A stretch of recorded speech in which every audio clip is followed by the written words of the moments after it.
नमस्कार, आप देख रहे हैं हल्ला बोल टीवी। मैं हूं सुशील कुमार सिंह। पटना से एक बड़ी खबर आ रही है। नीट छात्रा रेप और मौत मामले में आज पटना की पॉक्सो कोर्ट में सुनवाई हुई, लेकिन शंभू गर्ल्स हॉस्टल के मालिक मनीष रंजन को कोई राहत नहीं मिली। कोर्ट ने उनकी जमानत पर फैसला टाल दिया और इस मामले की अगली सुनवाई कल तक के लिए टाल दी। इस दौरान कोर्ट ने जांच एजेंसियों, खासकर सेंट्रल ब्यूरो ऑफ इन्वेस्टिगेशन और पटना पुलिस की एसआईटी से कई तीखे सवाल भी पूछे। नीट छात्रा रेप और मौत मामले में बुधवार को पटना की पॉक्सो कोर्ट में करीब 2.5 घंटे तक सुनवाई चली। इस दौरान हॉस्टल बिल्डिंग के मालिक मनीष रंजन की जमानत याचिका पर बहस हुई।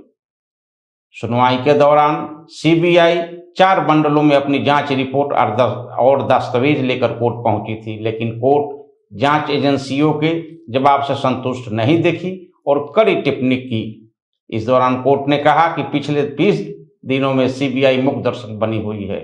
कोर्ट ने सवाल किया कि जब केस सीबीआई को सौंपा गया था तब क्या यह जानकारी नहीं थी कि मनीष रंजन पहले से ही कस्टडी में हैं, और अगर जांच एजेंसी को उनकी जरूरत नहीं थी तो फिर वे इतने दिनों से जेल में क्यों हैं। सुनवाई के दौरान कोर्ट ने खुद मनीष रंजन से भी सवाल किया कि उन्हें इस घटना की जानकारी किसने दी थी। इस पर मनीष रंजन ने बताया कि 5 जनवरी की सुबह वे अपनी बेटी को लेकर पावापुरी मेडिकल कॉलेज गए थे।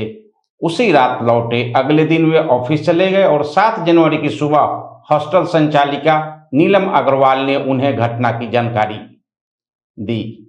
हालांकि इस पर पटना पुलिस की एसआईटी ने अलग दावा करते हुए कहा कि मनीष को जानकारी वार्डन से ही मिली होगी, हमने उन्हें जानकारी नहीं दी थी।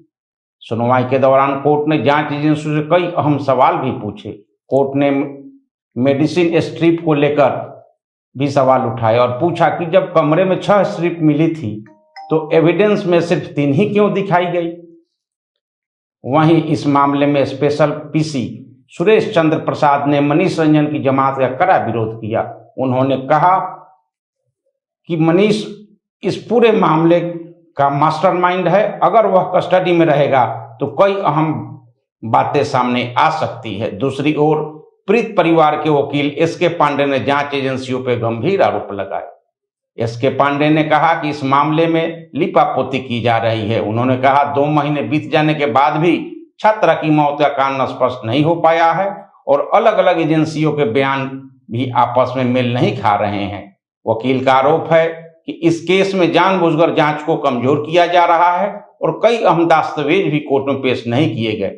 गौरतलब है कि पहले इस मामले में सीबीआई ने जब जांच अपने हाथ में ली थी तब पॉक्सो एक्ट की धारा नहीं जोड़ी गई थी। बाद में सरकार की ओर से नोटिफिकेशन जारी होने के बाद उसे जोड़ा गया।